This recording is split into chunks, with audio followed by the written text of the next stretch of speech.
আয় আয় তাড়াতাড়ি আয় ছাগল কোন জায়গার জলদি আর তাড়াতাড়ি আর আরে ফজলু ভাই কোন দেশে যাচ্ছেন? সৌদি আরব। কেন? সৌদি আরব?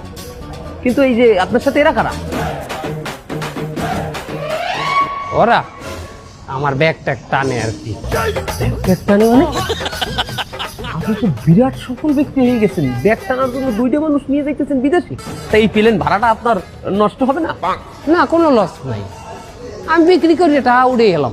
বিক্রি মানে আপনি কি সৌদি আরবে ব্যবসা করতে যাইতেছেন? জি। তা কি ব্যবসা? আপনার পণ্য কোথায়? পণ্য ওরা দুইজন। ওরা দুজন মানে? দুইজনে আমি বেচমু সৌদির এক কফিলের কাছে 5-10 লাখ টাকা নিছি। আপনি এদের কাছ থেকে 5-10 লাখ টাকা নিয়েছেন, আবার তাদেরকে বেচতে দেবেন? হ্যাঁ, আপনার কি বিবেকে বাঁধলো না? আমার তো বিবেকের তাড়নায় আমি এ কাম হরি নাই। তাহলে কিসের তাড়নায় করছেন? অভাবের তাড়নায়। অভাব? কিসের তো অভাব আপনার?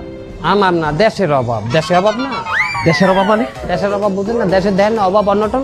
এই জন্য আমি চিন্তা করছি যে দেশের সমস্ত লোক নিয়ে আমি সৌদি আরবে বেচতে দেবো, এতে দেশের একটা হইবে না, কি উন্নয়ন হইবে না। এই যে দেশের সহজ সরল মানুষগুলোর ঠগাইয়া টাকা কামাইতে আছেন, এতে কি আপনার সৌদি দিয়ে খুব বেশি সোয়াব হইবে? অবশ্যই সোয়াব হবে। কেমনে? বেচছি আমি দিয়ে ওমরা করিয়ে আসবো না ওখানে? তাছাড়া আমি মরুভূমিতে যাইয়া আমি উটের দুধ দিয়ে গোসল করি, তারপর আবার দেশে আসবো, একদম পিওর হয়ে আসবো, পাক পবিত্র হয়ে আসবো। আসলে ভাই দোষ আপনার না, দোষ অগমত সহজ সরল মানুষের, যারা আপনার মতো এই প্রতারক দালালদের বিশ্বাস করিয়া তাকে সর্বস্ব উড়াই দেয় আপনার হাতে।